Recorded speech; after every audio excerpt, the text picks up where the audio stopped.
You know Gray Bar for electrical parts, but there's one more thing you may not be thinking of us for that can help maximize your next project's total value. Our pre-project planning services are designed to help you win the bid, save on labor costs, and keep your installers productive across your entire build. The sooner you call us, the better. Because when we're there from the beginning, we can anticipate your needs and help you solve problems before they become problems. Yep, Gray Bar does that.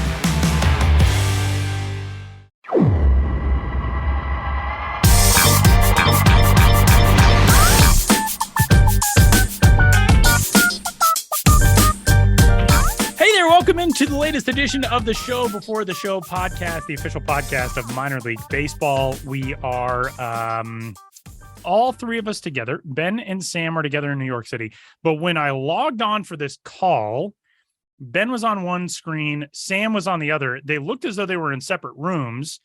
And then Sam reached over to do something on Ben's computer, and it blew my mind. Like, I thought they were in completely separate locations, and then all of a sudden, Sam, you really threw me off. My whole day is weird now. Yeah, we're just existing in I'm like a Doctor Strange multiverse situation. I'm just reaching across all of Brooklyn to fix Ben's computer, and then coming back to my own kitchen. No, we are here in the Frank Robinson room of MLB headquarters. Together right next to each other. I'm going to say Ben's on my right this week to update everybody on the seating chart. But yeah, was that a weird moment for you, Ben, when I was reaching across here? I didn't even really notice it. I was just so concerned with making you the host of a Zoom meeting that I set up, so some pretty high level for logistical reasons. Yeah. High level technological maneuverings going on. And I was just making sure we succeeded in our goal of making you the host. And Sam Dykstra is the host now. I am the host of this Zoom call. We should always say that. Like, Tyler is the host. You're the person who makes everything work here and points us in all the right directions. But I don't know about that. I don't add anything to the show itself. I can click around on Adobe Audition to edit it. Well, you introduce us, you close us out every week. I mean, if that's not hosting, I don't know what is. You introduce each segment usually. That's fair. It's another bad week for the guy who reviewed us on iTunes and said we don't talk baseball enough. Well, there is one piece of baseball news I want to get to real quick, Tyler. What's that? You had something you announced. I did. I want to get to that up top. So go ahead and tell everybody what you're going to be doing in the months ahead. So 3 weeks from yesterday, I am leaving for Europe to be the play-by-play voice for the World Baseball Classic qualifiers. Regensburg, Germany is up first. That one starts in mid-September, and that will feature 6 teams. I've got the teams in front of me. Czech Republic, Germany, Spain, France, Great Britain, and South Africa. First games for that are September 16th in Regensburg, Germany. That goes through the 21st. 2 teams will move on to the main World Baseball Classic event, which, of course, is coming up in March across the globe. And then the week after that, I'll be in Panama City for that qualifier at Rod Carew Stadium, which starts on September 30th. That's Panama, Nicaragua, Brazil, Argentina, Pakistan, and New Zealand. And man, I'll be on the play-by-play for that. Ryan Rowland Smith, who many of you may remember from his time with the Mariners and the D-backs, who is now a member of the broadcast crew for the Mariners with Root Sports in Seattle. Ryan's going to be my color guy. We've actually gotten a chance to do games together before. We did some games in Tokyo for a different event 3 years ago now. And I could not be more excited. This is something that I have wanted to do for like the entirety of my baseball life, and pretty pumped about it.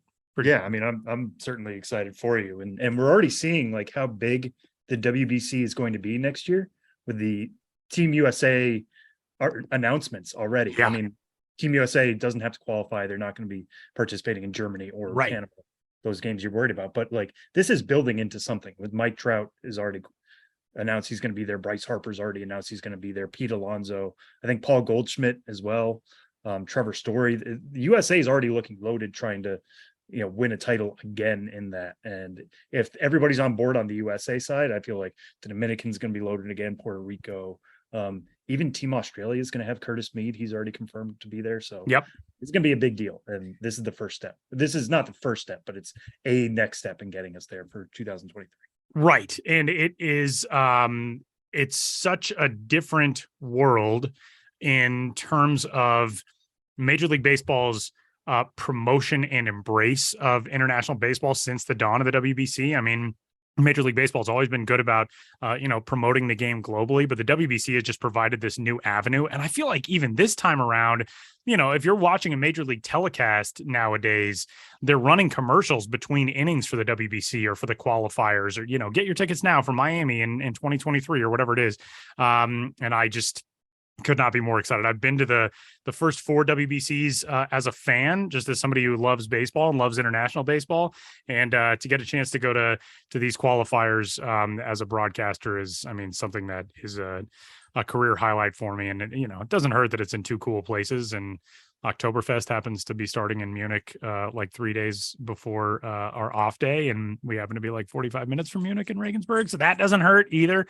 But I'm pretty excited, and for our purposes, there are going to be a lot of prospects over there. We don't have full rosters yet, but we are very aware of the fact that there are going to be some good prospect groups that are on these rosters. So I'm excited, man. This is going to be a lot of fun. The top 2 teams from each group will move on to the 2023 Classic, and I am pretty stoked. Yeah, I'm excited for you, and excited to hear what you see from there. Selfishly, of hey, this guy all of a sudden is throwing 95, right, right. Like an Eric Pardinho. Exactly. That was the exact guy I was going to bring up, who back in 2016 at the qualifiers, when he was 16 years old, he threw like 98 for Brazil against Pakistan and came on in relief in a game in Brooklyn, actually, in the qualifier that was held in Brooklyn. There will be 4 pools next year when the full tournament gets started, in 1 in Taiwan, 1 in Tokyo, 1 in Phoenix, and 1 in Miami. And then the quarterfinal rounds are in Tokyo and Miami, and then everything from then on is Miami, the semis and the championship.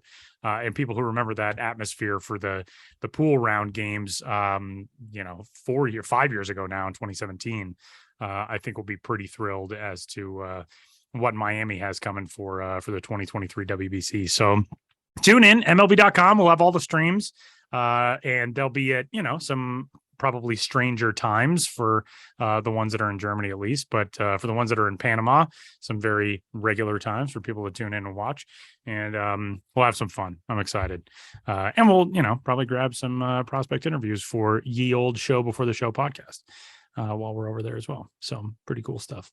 Enough about me. Nobody wants to hear about me. Let's talk about some minor league baseball stuff as we near the end of the month of August. Benjamin Hill back from on the road along with Sam Dykstra from Iowa.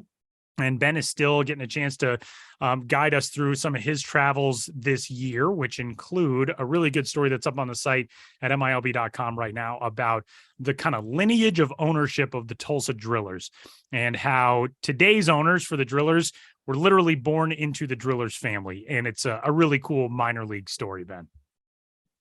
Yeah, I'm at this point in the season where I had a bunch of trips back, more or less back to back, not entirely back to back. And I can't always get everything I want to write done before the next one comes. So now is kind of wild card season in terms of what I'm writing about. And yeah, for this story, it goes back to Tulsa, where I wrote a story on the owners, Dale and Jeff Hubbard, who are brothers. And it is a really interesting story, how they came to be so involved with the team. They grew up in New Hampshire, and their dad, Went Hubbard, that's W-E-N-T, was in the poultry business, and he knew that when he retired from that and sold the business, that he wanted to own and operate a minor league baseball team. So he enlisted for help in buying a minor league baseball team. This is back in the mid 80s, 85, 86. He enlisted one Scott Boras, who he knew through the poultry business. I guess when Scott was a lawyer, he somehow had some connections to the poultry industry. Much different world than Scott Boras inhabits currently. This is back in my poultry litigation days. What? Yeah. So Scott was involved in baseball then, but not nearly to the extent that he became. So Scott Boras says to Went Hubbard, okay, there's 3 teams I know of for sale.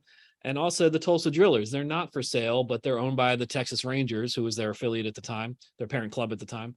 And, I think a deal could be arranged. And when Hubbard visited all the teams that were for sale, along with Tulsa, and said he fell in love with the people and the atmosphere and said, I want to buy the Tulsa Drillers. So Scott Boras arranged the sale of the Tulsa Drillers from the Texas Rangers to Went Hubbard. Now, Went Hubbard, Jeff and Dale are two of his sons. At that time, they were young adults living their own lives. Jeff Hubbard was actually a minor league baseball player who was drafted by the Orioles in 1984, was in the Twins organization in 1986, and then got traded to the Texas Rangers organization right before the 1987 season, which was his father's first owning the team. So just a pretty bizarre circumstance that Went Hubbard buys the Tulsa Drillers, and then his son Jeff is on the team the next year in a totally coincidental fashion. And then 4 years later, after retiring as a player, Jeff Hubbard was a coach for the Tulsa Drillers.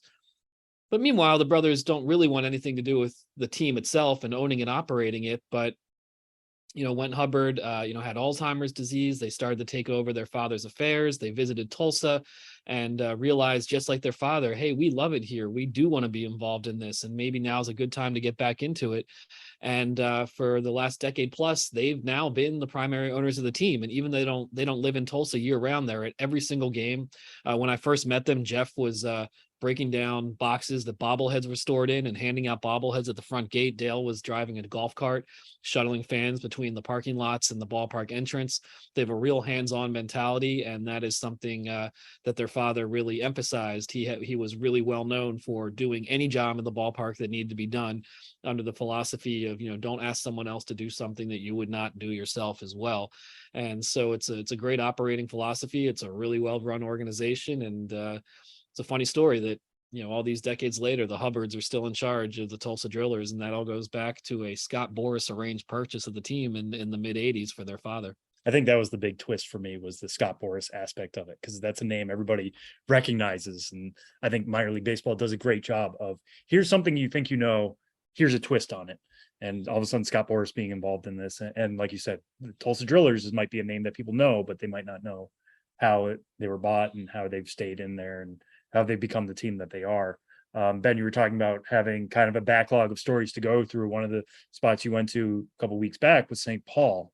And speaking of, a unique arrangement there, I just love the way you describe how a pig is involved with game day action in St. Paul. How does that work? Yeah, well, as I was saying to you guys off there, the St. Paul Saints, AAA affiliate of the Twins, longtime independent club before that. They started in, I believe, 1993. But if you go to their home now at CHS Field, the home dugout is on the first base side of the ballpark. And right next to it, as you are moving towards the outfield, just right adjacent to the players is the pig pen. And there is a man with a pig right next to the players in the dugout, and that is a ball pig. And they've had a ball pig for literally every season of their existence. They signed their pig farmer, a man named Dennis, I want to say Halt. I'm not going to pronounce it right, Hauth. They signed him before they signed any players. They wanted to celebrate pigs in St. Paul. And there's history behind that with a portion of St. Paul that was called Pig's Eye Landing, and there was a guy named Pig or Pig's Eye. I'm in the process of writing this story, so I'm going to get that history down, but the historical pig connection to St. Paul led the team when they were starting of being like, hey, we have to capitalize on that. I mean, now the team has, the Yankees have Monument Park. The Saints have Monument Pork, at the ballpark. It is that kind of environment, but they have had a ball pig every single year, run by the same, who are provided by the same pig farmers, Dennis and Maryland, who also, who shuttle the pig back and forth between every game. And it's a different pig each year. And one of the reasons it's a different pig is because they start off essentially as babies and are trained, but by the end of one season, they are already pushing the limits in terms of how big and unmanageable they are. And they get so big after that they could no longer be manageable ball pigs. So they go throughout the course of the season, from little piglets to big boys, and they're always boys. That's another thing I learned. In the second season, they got a female pig, but she was very, very hard to deal with. And they had a horrible season with the female pig. And so they said, from now on, only male pigs. And the reason there is because all the male pigs are fixed, but the female pigs are not fixed or spayed. So they say no females anymore. just fixed males as ball pigs. And the ball pigs always have, kind of comical names, pop culture references, baseball references, whatever. This year's ball pig is named 867530 Swine.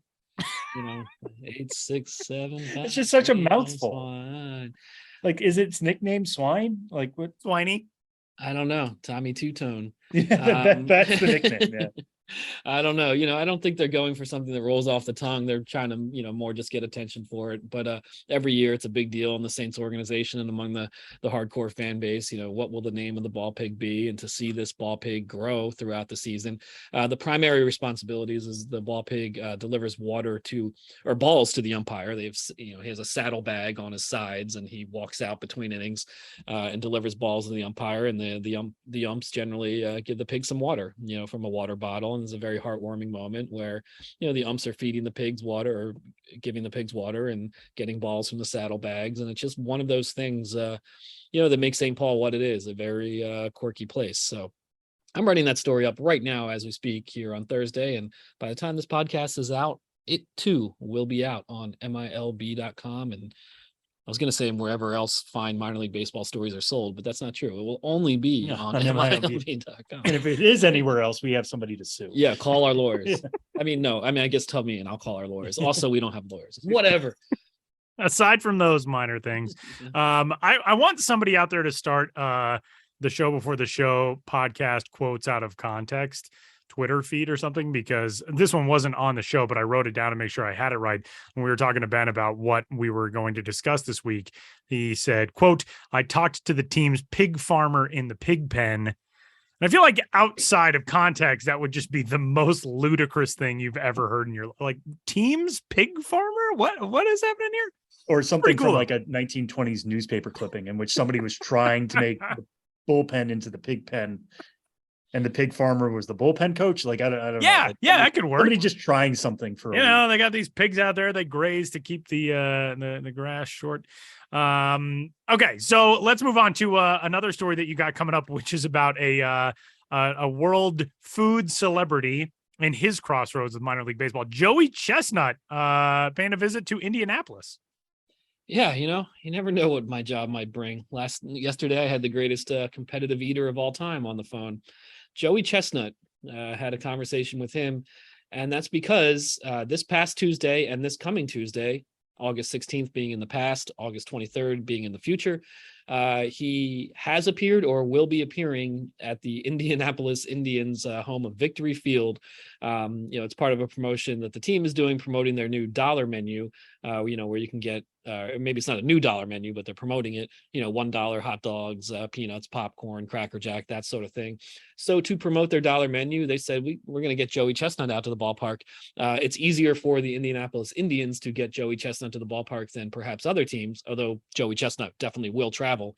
But he now lives in Westfield, Indiana, which is only about a half hour north of Indianapolis. So, it's a local visit for him. So this past Tuesday, he did a series of 1-minute exhibitions with various dollar menu items. But this coming Tuesday, August 23rd, he is going to attempt to set the world record for eating popcorn, which I believe as it stands now is 28.5 24-ounce servings in 8 minutes.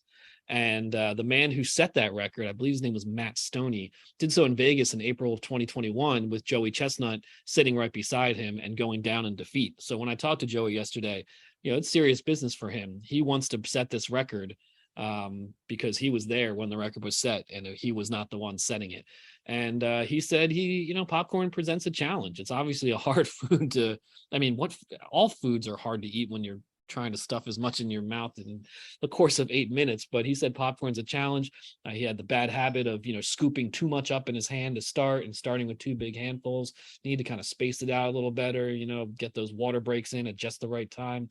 He also said he expects it to be a challenge because he will be doing this alone, and like so many great competitors, you're fueled by those around you to reach new heights. So Indianapolis Indians fans, show Joey Chestnut your love and support on August 23rd, because it's just going to be him versus popcorn for your entertainment. And he needs your energy to get him through to eat more than 28.5 24-ounce containers in a span of 8 minutes. What a moment. And as you leave the ballpark, Indianapolis Indians fans, I don't know why I'm talking to them directly all of a sudden. They're the ones who can see this. Like, Yeah. actually, yeah. Yeah, you're the ones who can most likely experience this. You will get bottles of Joey Chestnut's wing sauce. I believe it's a green hatch and jalapeno pepper wing sauce as you leave the stadium. And he'll be signing bottles as well. So a lot going on, but yeah, it's good to talk to Joey Chestnut. I'd never talked to a competitive eater before. I'm not sure if I myself am a huge fan of all that world, but it's great to talk to the greatest of all time in any discipline. And so it was an honor yesterday to talk to the greatest competitive eater of all time, Joey Chestnut, who, by the way, in talking to me, was talking to the greatest minor league baseball business and culture writer of all time. That's true. That is true. Just two all-time greats, two Hall of Famers in their respective fields on the phone. And Benjamin Hill, you can find all of his Hall of Fame caliber work at MILB.com. And thanks, man. We'll do more of this next week. Thanks, Tyler. Thanks, Sam. Great talking to you guys. And Tyler, ever since you said Rod Carew, which is one of the stadiums of Hall of Famer Rod Carew. Yeah, I just can't get Beastie Boys out of my mind. From Sure Shot, I got more action than my man John Woo, and I got mad hits like I was Rod Carew. I was trying to listen to you, talk about how excited you are, and I'm really happy for you, and congratulations. But Thanks. I just had this Beastie Boys loop in my head the whole time. So trying to get through that right now. I feel like that's kind of a cool. Rorschach test. Like if you hear the name Rod Carew, what song comes up in your mind? Is it Beastie Boys, or probably for you and me, Tyler, it's Adam Sandler? Adam Sandler's Hanukkah song. Yes, very much. Hit us up. We'll start a poll tomorrow. We'll put up a poll with those two Hear results. Rod Carew. Those two results only. And then anybody who saw Rod Carew play is going to be like, well, what do you think of when you hear Rod Carew? You don't think of his actual baseball career? You think of we could ask Rod Carew. Rod Carew is on Twitter. And I am hoping we'll be at Rod Carew Stadium in Panama City, which would be very cool. That would be lovely. Be pretty. Can you awesome. imagine being in a place that's named after you? No, that would be, like it's one thing if it's like, oh, this is here's a conference room that we dedicated to you. But to be in a stadium, like a national stadium, that's like the baseball facility in Panama, and it's named after you. That's got to be pretty cool. And I really enjoy when they do that while somebody is living. Right. Yeah. A brief aside. I know we have an interview here coming up for a second, but there are arguments against doing that. You never know what's going to happen with somebody. It could look bad if something goes bad, but people like Rod Carew should be honored, should know the impact that they had. Yeah. And feel that before they go. So very happy for Rod Carew. That is very cool. And we do have an interview. I'm sure Rod Carew is tuned in and thrilled that we're excited for him. We do have an interview coming up. Ben, give us the lowdown. What's coming up from the Pensacola Blue Wahoos next? Yeah, we're talking to Daniel Venn about the team, who is the team's communications director, about DIY Jersey Night. DIY stands for do it yourself. Don't sit back waiting for someone else's help. That's a Beastie Boys line too. But it's a really interesting theme jersey, unprecedented, very unique. And Dan Venn from the Pensacola Blue Wahoos is going to tell us how it all went down this past Saturday night at Blue Wahoo Stadium.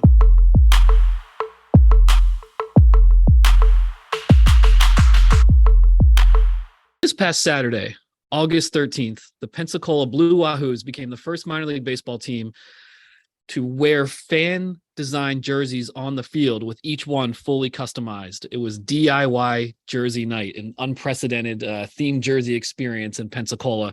And we wanted to learn more about this and what went into it. So to that end, we have as our guest today on the Show Before the Show podcast, Daniel Venn, the Director of Communications for the Pensacola Blue Wahoos. Daniel, thanks for being here with us. Hey, gentlemen. How are we doing? Thanks for having me. Hey, we're doing great. And DIY Jersey Night, of course, standing for do it yourself. And so it was a whole bunch of different fans who did it themselves, who designed these jerseys. So each one looked a little different than the one before, maybe a lot different. Seemed like a lot of organization here, a lot to pull off. Probably a lot of permissions to be granted. Let's start at the beginning. How did this all come about? How did this idea germinate? Yeah, as an organization here in Pensacola, it's kind of our goal every year to do something that no team has ever done. Every year we want to do something brand new. And so you've probably seen us throw our whole stadium on Airbnb in 2020. That was something no team had ever done. Last year, our Crabzilla uniforms with the orange jerseys, the orange pants with the crab butt right on the, or crab face right on the butt. Nobody's ever done that before, and hopefully no team will ever do it again. And so this year we were looking for that brand new idea. And this actually came out of an event we had in January called Fish Fest, which was a preseason kind of fan fest, get fans together, a couple players there, Q&As, autographs type events.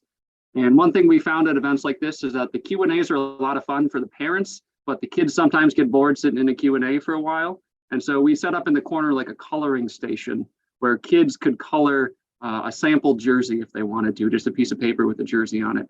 And it was mainly just to keep the kids occupied while the parents did the Q&A. But at the end of the event, we found that it wasn't just kids doing it. A bunch of adults and fans had jumped in and colored jerseys, because who doesn't want to design a jersey for a minor league team? And so we collected all these coloring sheets, and we're going through them as a staff, and we're like, oh, that one's really cool, and that one's really cool, and that one's really cool too. And we're like, how could we decide on just one of these to actually put on a jersey? If we were going to do a fan design jersey, we couldn't pick. There were so many good ones. And then I don't remember who, but somebody asked, like, why do we have to pick? Why do we have to pick just one? Let's do all of them. And that really led to the jersey, the idea for the DIY jersey night, where every player was going to wear a different jersey designed by a different fan, and getting to see it actually take the field last Saturday was super cool. Yeah. So the jerseys themselves, what elements were the fans, able to design, and how did the fans, get that opportunity? You had an auction set up? Yeah, we had half of the jerseys were sold at auction to fans in advance who could purchase the player they wanted. The other half were done by kids at a local children's hospital. But really, when we first brought this idea to Major League Baseball, and they were great to work with without, we sent them the email like, hey, we want to do every jersey different, colored by a different fan. And like their original response was just like, no, you can't do that. You can't wear different jerseys on the field. Like, that's against every rule. And I work with a couple coworkers with kids, and they always tell me that like the terrible twos aren't the worst time. It's when they turn 3 and they start questioning everything, and they start asking why all the time. And I kind of became a 3-year-old to Major League Baseball, because they're like, no, you can't do this. And I'm like, why? They're like, well, it's against the uniform code. And I'm like, why? And they're like, well, every player has to wear the same uniform. And I'm like, why? And eventually, like, I broke them down, I think, where they just like gave in. They're like, fine, make a proposal, stop asking us questions, show us how this is going to work, and maybe. And so we put together the proposal. The big thing was that the fans were only allowed to color the logo and the numbers. They couldn't alter the actual base color of the uniform. Every uniform had to be white, but the logo and the numbers could change. And from there was a big testing process, because when we came with this proposal and Major League Baseball saw it, they said, okay, this is possible, but prove to us that it will actually work on the field, that, when a player slides into second, it's not going to ruin the jersey. If it starts raining, the jerseys aren't going to just turn tie-dye. Prove to us this could survive field conditions. And we didn't know if it could. And so we ended up ordering a bunch of sample jerseys from Wilson. We went to like our local Michael's hobby stores, and we bought every brand of fabric marker they had. Like, we had like 24 different types of markers. And we sat down as a staff, and we just started coloring these sample jerseys, documenting like which brand of marker we were using on which jersey. And we colored them. They look great. We sent it to Major League Baseball. They're like, cool, they look nice, but we got to see game conditions. And so we didn't know how to simulate that. So the first thing we did was like, what was the worst thing that could happen? Okay, if it rains. And so we took all the jerseys, and we got like a fireman's hose, like one of the ones the grounds crew uses to wet the field. And we lined up all the jerseys, and we just sprayed them with water point blank. And we're like, if they can take a fireman's hose, they can take rain. And so we sprayed all the jerseys on video, and we sent the video to Major League Baseball. And we're like, look, it took a fireman's hose. If it starts raining or the players get sweaty, the jerseys didn't run. And Major League Baseball said, well, that's great, but let's put them through the ultimate test, throw them all in the wash. And so we took all the jerseys that we'd colored, we threw them in the wash, put it on a wash cycle. We didn't know what we were going to get when they came out of the wash, if they were going to be tie-dye or if they were going to hold up, but they held up. We took them out of the wash. They looked great. And we sent it to Major League Baseball, and we said, look, like, they've survived the fireman's hose, they survived the washing machine. We think these will survive a baseball game. And they agreed and let us move forward with the idea. From there, it was putting together some good rules. Staying inside the lines was one of the biggest rules, but making sure all the jerseys were going to be appropriate. No one was going to write anything offensive or do any advertising or break any copyright laws. But once we really got all that squared away, Major League Baseball said, go ahead, and we put up the auctions and got to coloring. And just how creative did folks get with this? Like, what were some of the craziest designs you guys saw? Even, like you said, sticking to those stipulations of being within the lines and only touching the lettering and the numbers. Yeah, we'll note here that while this is an audio medium, Daniel is wearing one of the fan design jerseys as well. And as he's speaking, is pointing to different elements. And we wish you could have that visual too. Yeah, I'm actually wearing Paul McIntosh's jersey. This is one a fan bought. They haven't picked up yet. So I hope they don't while we're coming to pick it up while we're on this call, because it'll get super awkward. But this one's completely dog themed. It's got little dog paws, little dog bones on it. It says Rough Life on it. Super cute. But we saw so many different ideas. Jose Devers, our second baseman, his whole jersey was colored to look like a watermelon, which I loved. Some of my favorite ones, my most creative ones, the fans actually came in advance to games and met their player they bought the jersey for and asked the player, like, what do you want on your jersey? What are your hobbies? What are your pets' names? Well, where are you from? And they actually did the jersey specific to the player and what the player wanted on the jerseys. And those were some of my favorites. All right. So how reproducible now do you feel like this is? Is this something you guys could do again next year? Is this something that's going to become like once a month thing? Especially considering these are basically one-offs. Like they can survive the wash, but I can't imagine you're going to be reusing these a bunch. Yeah, we won't be reusing these. All the jerseys worn in the game were either sold in advance or auctioned to benefit the kids at the Children's Hospital. But it's an idea we'd love to do next year. I've never seen our players as excited about a promo jersey night. I mean, when I brought the stack in, the players one by one held each one up for the whole clubhouse to see and said, "Oh, you're wearing this jersey. Oh, look what you're wearing." I mean, the players were so excited. And our players actually asked, next year, could we color them with the fans? You know, if a fan buys my jersey, can I meet that fan and help them color it? And so the players were super jacked about it. So I think it's definitely something we'd love to do again. We were able to help a good cause with it. We were able to give fans an experience they'd never had before. And next year, I think we can just do it bigger and better. Daniel, I want to ask some of the nerdy uniform nitty gritty stuff. When you got the jerseys from Wilson, explain to us what the makeup of them was. Was it just a standard jersey with a blank, word mark across the front, or is that a special material that Wilson had to use in order for you guys to be able to color them in? How does that all work? I know this is audio only. I've got one hanging here. I'm just going to grab it for you guys' reference. So the jerseys we got were just a standard uniform material. And then it was almost like a color rush white jersey where it was just a white blue Wahoo's jersey with the outline of our logo and the outline of the number on each jersey. It looks like a real life version of, like, if you were going to walk into a restaurant, they hand you a children's menu with the stuff to color in on it. That's what this jersey looks like. It's just a blank black and white template. It's like if you took a coloring page of a baseball jersey and brought it to life. Absolutely. That's awesome. When the players get to experience something like this, you talked about how excited they were. Players wear in the minor leagues throughout the course of a minor league career, you're going to wear all kinds of crazy jerseys for theme nights and different occasions and all of that. What were some of the best reactions? I mean, was there anybody who specifically was like, I really want my jersey. This thing is incredible. This really means a lot to me. Like, what were some of the specific player reactions? Yeah, I think normally when you carry in like the stack of promo jerseys, the players are like, oh, what are we wearing? And you show it to them and they're like, okay. And then they go about their day.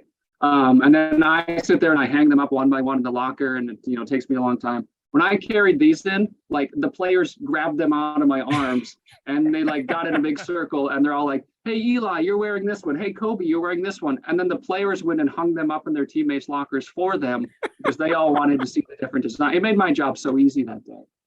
We had one player after the game actually asked for the phone number of the fan who designed this because I just want to call this fan and tell him it was great. Like, I just want to tell him it was cool. So we saw that a couple times. A couple players actually snuck up to the auction table and bid on their own jersey because they wanted to keep it at the end of the night. So yeah, the players loved it. The coolest one that came out of it, as we mentioned, is half the jerseys were done by kids at the local children's hospital. And about 15 of our players actually went to the children's hospital and colored them with the kids, which was a super cool day. I mean, it was such a cool experience for the kids, for our players, for the families over at the hospital. But one of the jerseys was done by an 8-year-old boy named Gunner. And Gunner he's been through it. He's 8, he's already in surgeries. He's had both of his legs amputated and lost all the fingers on one hand. And he colored Andrew McInvale's jersey, one of our relief pitchers. And he didn't stay inside the lines because on the back he wrote "Never give up" in big letters across the back.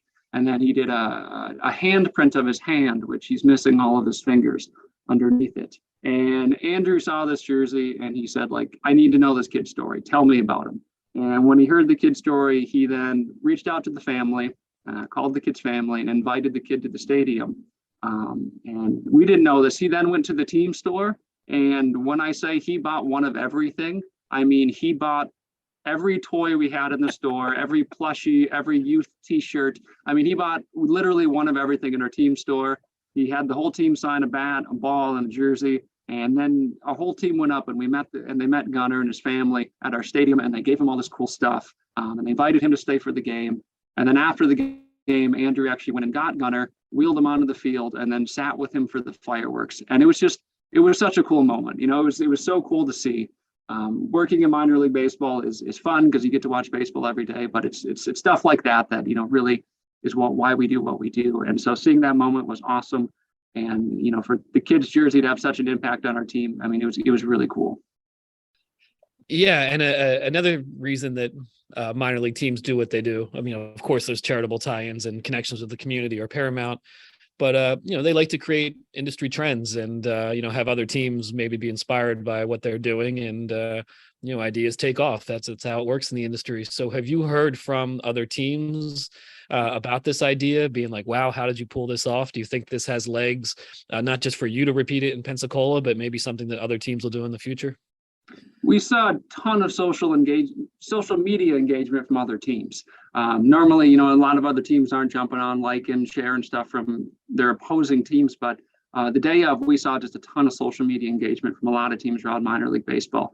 I'm not sure if anyone's reached out to us directly yet about how they could replicate this, but we'd love to help them. We'd love to do this in more ballparks next year because it was great for the fans. It was for a great cause. Our players loved it. And so if any teams want to repeat this, I think we've learned a lot on how to do it this year and how to do it better next year. And we'd love to see it at as many ballparks as possible next year. Well, the Pensacola Blue Wahoos DIY Jersey Night took place last Saturday, August 13th. Big success, something we hope to see in Pensacola again and hopefully around the industry. Daniel Venn, congrats to you and your coworkers for pulling off such a unique idea and, you know, acting like 3-year-olds in a very productive way. And thanks for joining us on the podcast. Hey, thanks so much, guys.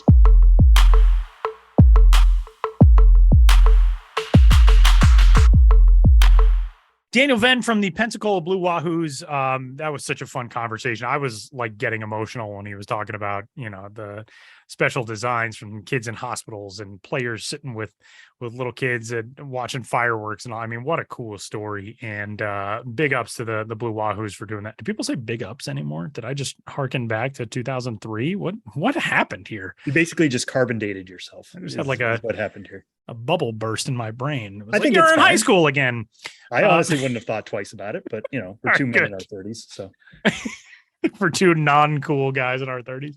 Well, let's keep rolling. We have huge news from MLB Pipeline, which is the brand new top 100 prospects re-rank list and re-ranked top 30 organizational prospects are up and live now. Sam, one of the tips of the spear in this reorganization, along with Jim Callis and Jonathan Mayo and the rest of the staff at Pipeline, you guys obviously do the heavy lifting. And this is, I think, a top 100 list that generates a lot of discussion regardless of when it's released and who's on it. But for some reason, this re-rank feels even more so. We were talking last week off air about Jackson Chourio and where you guys were putting him versus where other services were putting him. Francisco Alvarez is our top prospect in baseball, but you know, there could be an argument there for Gunnar Henderson with the Orioles or Corbin Carroll with the D-backs. This is a list that gets a lot of discussion. And I just want you to give us your initial thoughts, takeaways, impressions, and then we'll dive a little bit deeper into it. Yeah. And I really like the way you put that, is that, you know, this is a debate. I think a lot of people get wrapped up in the fact that, you know, you see a number next to a name and you're like, well, this player is worse than this player. And what is, you know, why do you guys hate this player? Because you had him lower than somebody else. And to be honest, you mentioned the top three right there. The big three that we have them right now is Francisco Alvarez, Gunnar Henderson, Corbin Carroll. If anybody wants to make an argument for any of those three, I'm not going to stand in your way. Yeah, they're valid arguments. Yeah, like we have Francisco Alvarez number one. There are discussions to be had about Gunnar Henderson number one. There are discussions to be had about Corbin Carroll number one. I think any of them is valid. I think you could even expand that a little bit if you wanted to, but the way we have it, it is a big three and everybody else. And if you want to look at it, we have overall grades on every player. Every player we rank, all 900 gets an overall grade. Alvarez, Henderson, and Carroll are the only 65s. But I say that because they are also all 65s. They are on the same tier. We believe they're pretty equal in terms of who they can be professionally. They're going to be different types of players, but in terms of bringing overall value, we think they could be pretty even when it's all said and done. Now, if you want to compare this big three to the last time we had a big three, which was in the preseason, and that was Bobby Witt Jr., Adley Rutschman, and Julio Rodriguez, even without hindsight, I'm going to take those first three. I'm going to take Witt, Rutschman, and Rodriguez. Hindsight makes it look even better. I mean, Rutschman and Rodriguez have been really, really good in the majors this year. Bobby Witt Jr. is just getting going. Some struggles here and there, but I fully believe he's going to be a multi-time All-Star 2020 threat the rest of his career as well. This group doesn't have that ceiling, but it's still really darn good. And I'll make the case for Francisco Alvarez because, listen, at the end of the day, we did put him number one. The reasons we like Francisco Alvarez, you got to start with the plus power. He's been hitting major league quality home runs for a long time now. Buck Showalter was even talking about it this spring when he was hitting homers. He was like, you look at him, he looks major league ready at this point. He's the youngest of the group at 20 years old. It's just by a few months. Gunnar Henderson's also 21. Corbin Carroll's 21. So none of them are old by that sake. But Francisco Alvarez doing all of this in an age 20 season isn't without precedent, but it puts him in an upper echelon for sure. The power is going to play no matter where he is. And he plays a premium position at catcher. Now, catching is actually pretty deep in the minor leagues right now. But when you look at who is a quality catcher at the major league level, it usually has a much lower offensive bar. Alvarez has some defensive questions. We're going to see how that comes out. I believe he's going to be major league average as a catcher eventually in terms of framing. There's a chance that framing isn't as big a deal moving forward. We don't bake that into our thoughts here, but if that does end up being true, then Francisco Alvarez is going to be even more valuable because the bat's going to play. It's going to be a really tough position to hit normally. But if he's putting up 30, 35 homer seasons, I was on MLB Network earlier today. I don't really like using comps, but they asked for one. And the one I gave, which I know a lot of Mets fans are going to jump at, is Mike Piazza. Now, I think he could be 75% to 80% of Mike Piazza. Mike Piazza is arguably the best offensive catcher we've ever seen. If Francisco Alvarez is 75% to 80% of Mike Piazza and stays behind the plate, that's an incredibly valuable player. And that's somebody who can be, an all-star level catcher for a very long time, which is not something we say very often now. You have to look at somebody like Yadi Molina or JT Realmuto, somebody like that, who's like, all right, listen, this guy's going to be a good catcher for a very long time. Adley Rutschman is that as well. Adley Rutschman, much better offensively, well-rounded. I think Francisco Alvarez has more power than Adley Rutschman does. So he's knocking on the door right now. I know it's been a difficult transition to AAA so far. I think people get too wrapped up in that. Alvarez got off to a slow start at AA this year, really turned it on late. He shows an ability to adjust. I think projecting forward, he's going to be incredibly valuable as a catcher. Gunnar Henderson's going to be really good. 2020 potential, basically already there now. Flipped the switch, started walking as much as he struck out at AA. It's gone back the other way at AAA so far, but he's knocking on the door of Baltimore right now. And Corbin Carroll looks major league ready. Big question with him is I think Reno and Amarillo inflate his offensive numbers. And people get caught up and it's like, oh, he's going to slug 600. He's not going to slug 600. I think it's going to be average power in the end. And that dings him a little bit. That's why we have him number 3 behind Henderson. But all 3 of those guys are really, really special talents and deserve to be on a tier of their own. Okay. Beyond those 3, what are the things that people will take away most from this top 100 list? We mentioned Jackson Chourio and his climb, obviously, this year. Right outside the top 3, got Grayson Rodriguez, Anthony Volpe, Jordan Walker, Gabriel Moreno, Marcelo Mayer, Diego Cartaya, and Yuri Perez. round out the top 10. Drew Jones, the Diamondbacks second overall selection in the draft this year. He sits at number 12. There is so much talent that has jumped in from the draft this year, guys who have made big climbs from the start of this season to where we are now at the midseason rankings. What are your biggest takeaways outside of that top tier? Yeah, I mean, you brought up Churio, so I'll bring him up too, because I got some questions about him on Twitter. It may seem like somehow we're the low person on Jackson Churio. Jackson Churio wasn't top 100 to begin the year, and he's now number 11. Now, the difficulty with a top 100 list is that these are not stock markets. We are not adjusting these daily. We set them, and then we have to kind of put them off to a side for a while. Jackson Churio, his entire profile is filled with rocket fuel. Like, if we have to take a snapshot when we did, which was August 16th, and the way we had it was that he's number 11. You do this in 2 weeks, he keeps hitting at high A. Maybe he moves past Yuri Perez. He keeps doing this at the end of the year. Maybe he moves past Marcelo Meyer and Diego Cartaya. He has as much helium as anybody here, to mix my metaphors, using rocket fuel and helium. But it's plus speed. He's going to be a great defensive center fielder. He's hitting for power. The biggest questions I have, which are something his coach even told me a couple months ago, are on breaking stuff away. There is some swing and miss there. It's electric tools everywhere. At some point, that's going to catch up to him. Is he going to be able to adjust back? I think he can, but we still have those questions on him. He's only 18 years old. He's going to have a lot of time to answer those questions. So when we do this again, we might have one more market corrections at the end of the season, and then we're going to do this again in the preseason.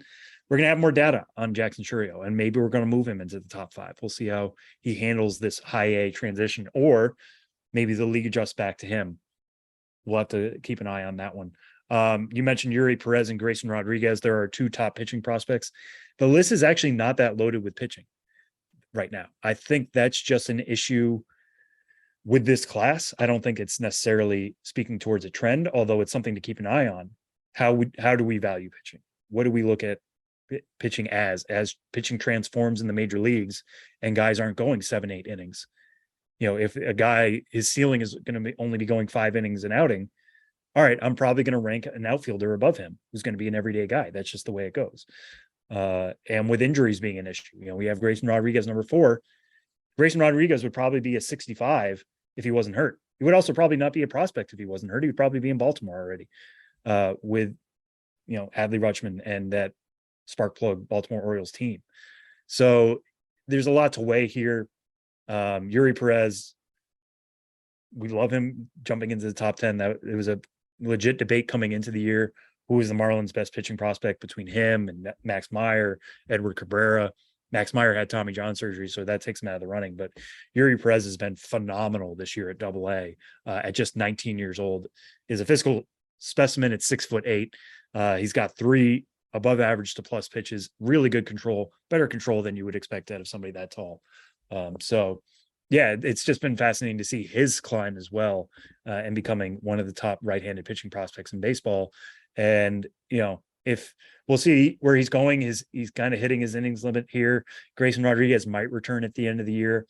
I think these are probably going to hold even going into the preseason, barring something freak happening.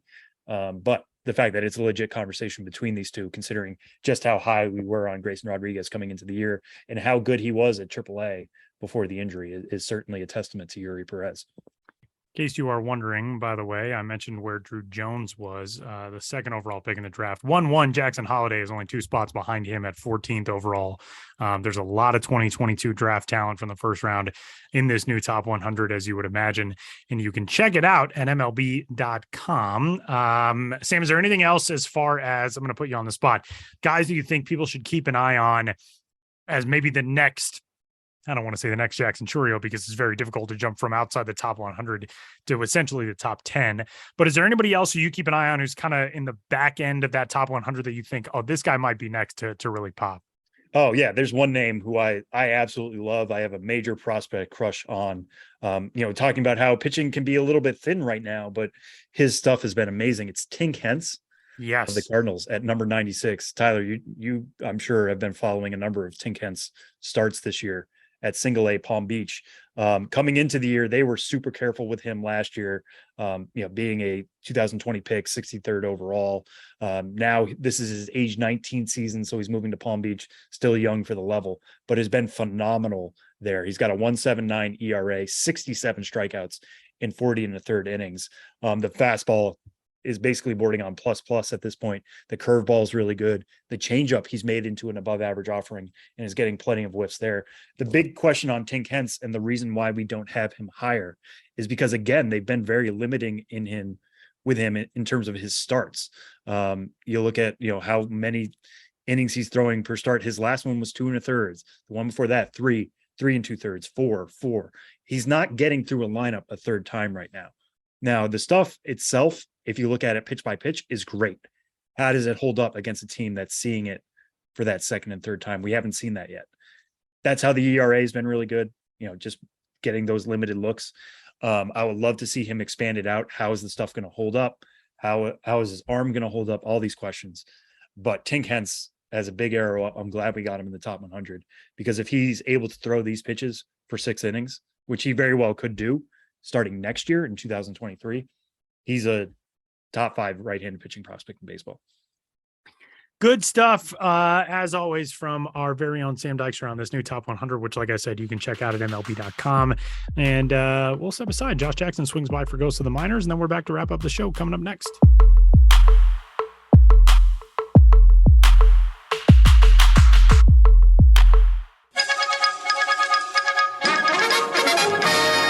Interrupt this podcast to bring you another thrilling edition of Ghosts of the Minors. Now, here's your correspondent and host, Joshua Jackson. Welcome back to Ghosts of the Minors, in which all of you out there in Radio Land must identify the legitimate historical ball club hiding amidst the fraudulent pair. One once touched glory. The others can serve us only as allegory. In the last segment, I asked you which of the following minor league baseball teams did at one time exist. A, the White Plains White Ibises. B, the Red Springs Red Robins. C, the Golden Pheasants. Isn't your face red if you didn't pick B, the Red Springs Red Robins, who were managed by Red Norris beginning in their inaugural season of 1947, and lit up the Tobacco State League through 1950. Representing a 19th century spa town in south central North Carolina and carrying a working agreement with the Philadelphia A's, the Red Springs Red Robins struggled as fledglings but later soared to great heights. After the 47 club posted a winning percentage of .480, failed to land a single player on the All-Star team, and drew only 21,000 fans, far and away least in the league, these Robins took off in 1948 and had the whole circuit seeing red. Although it finished in third place, a half game behind the Wilmington Pirates and 5.5 back from Orville Nesselrode's Sanford Spinners, Red Springs flowed to a 75-62 record and flooded out all the competition in the playoffs, claiming its first crown. And it was more of the same in 1949. Although first baseman Joe Mangini, a stalwart batsman for the Red Robins in their first 2 campaigns, moved on to the Martinsville A's of the Carolina League, Bill Harrington and Thomas Carl Bud Campbell helped make up the deficit as the Redbirds again finished the regular season out of the catbird seat. The Dunn-Irwin Twins were 81-54, but gobbled up the field in the postseason. Campbell, a strong-hitting shortstop described in the press as classy afield, was instrumental to Red Norris's Red Robins, despite also getting playing time with Martinsville. And hard-throwing right-hander Harrington was old reliable through the year's end, earning 3 wins in the playoffs. Red Norris netted a promotion to Savannah for the 1950 season, meaning the Red Robins got for a manager another odd duck. Ducky Detweiler, a third baseman who'd made the majors with the Boston Braves before the war. Ducky's Red Robins ducked into the playoffs with a 68-61 third-place finish. They were 21 games behind the Lumberton Auctioneers and were plucked by the Spinners in a 4-game sweep in the first round of the playoffs. On January 29, 1951, word went out that the Tobacco State League would be suspended for the year. We're still waiting for that suspension. That's how the Red Robins turned blue. Now, on to the question for next time. Which of these teams was really in business in the minors of yesteryear? A, the Florence Financiers. B, the Sheboygan Traders. C, the Beaumont Exporters. Want to know the answer? Get an NBA. Or tune into the next Ghosts of the Minors. But for now, you'll have to excuse me. My producer Ben Hill is trying to make a cup of tea, and he's gotten himself into hot water.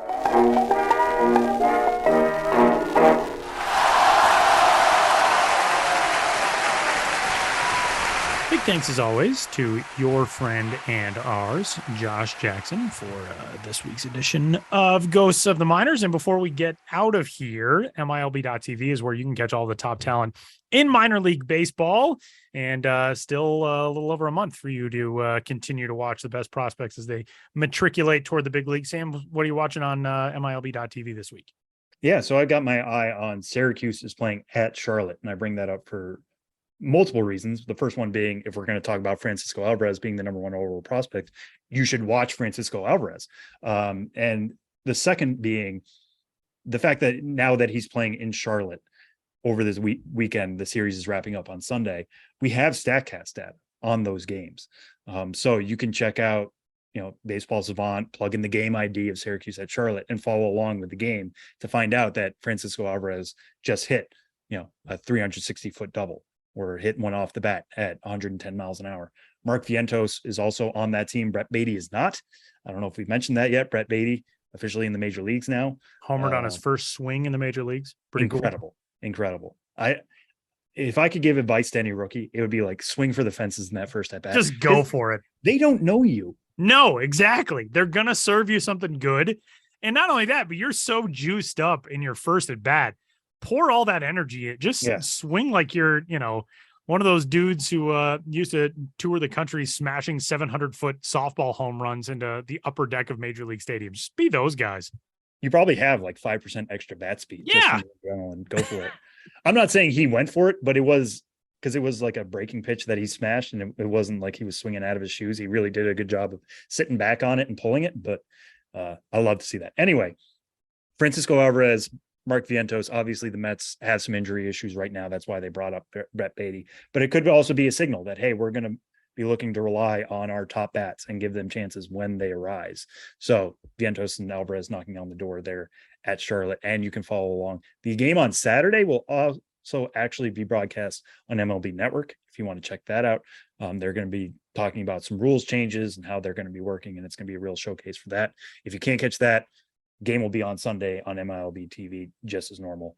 So watch Francisco Alvarez however you can and be marveled in the ways we are. I have a message to Texas Rangers fans. I know it has been a very tumultuous couple of weeks, but one of your top talents is back in action, and that is Josh Young, who has returned to the field. Josh Young had a freak injury in the offseason. Back in February, he was lifting weights and tore the labrum in his left shoulder, which is always like a nightmare. When I'm like lifting weights, it's always a nightmare of mine. The difference is I am weak and can't lift anything heavy, so it's probably not going to happen to me. Josh Young, friend of the show, who we had on, I actually looked this up, April 8th. Was it April 8th? Is that what it said? April 8th of 2020. So like 3 weeks into the world ending, we had Josh Young on to talk about, as we deemed it in the podcast summary, quote, the circumstances of 2020. So it was, it was a long time, but we learned a lot from Josh Young in that episode. He was so much fun to talk to, but Josh is back now with the AAA Round Rock Express, a place where he played 35 games last year and batted .348 with a 1088 OPS. So far through 7 games back, listen to these numbers. Josh Young is 12 for 29. That's a 414 batting average. Of those 12 hits, he has 3 doubles and 5 home runs. He's driven in 15, and he's also walked 3 times against 5 strikeouts. He has stolen a base. His OPS sits at 1519 through a week back in AAA. So my message is, there are, as John Daniels said in his statement yesterday, there are brighter times ahead for Rangers fans. And if you want to watch Josh Young on MLB.tv, you might want to do it now because he may not be there for long. That's a guy who could have made his big league debut last year, had some injury issues, had some COVID protocol time that he was away from action. So a player who brings a lot of promise when he's healthy. And right now he looks very healthy and very good. Round Rock is at home against El Paso this week. They're on the road at Albuquerque next week. So you can catch all those games at MILB.tv. And if you're a Harry Potter fan, it's Wizarding night at the ballpark on Friday against El Paso. So, you know, I'm sure there'll be some cool lightning bolt jerseys and maybe some goofy spectacles. I was going to say, we are not big enough Harry Potter nerds. No. I wish I could like say some spell right now. Same. That'd be like, oh, he Same. made the ball blank. Yeah. I loved reading the books. Positum. I bought them the morning they came out, you know, but that's that part of my life is behind me. I've only read the first 3. Really? Yeah. Which, like, I don't know why I stopped. I remember reading the first one and being like, oh, I get it. These are delightful. But And I then never 4 finished it. is the most sports Harry Potter book. Is it really? It's the Goblet of Fire. The whole thing is based off a competition. I was like, well, this is as good as it gets. This is All right. tremendous. I gotta dive back in. Yeah. So anyway, if you're a big Harry Potter fan, it's Wizarding night in the ballpark in Round Rock. There's something there for you in the ways that they're not. It's Josh Young, and it's also Harry Potter themed. But you can check all that stuff at MILB.tv, and that'll do it for Benjamin Hill. For Josh Jackson, Daniel Venn, huge thanks to him for joining us from Pensacola. And for Sam Dykstra, my name is Tyler Maughan, and we will talk to you next week.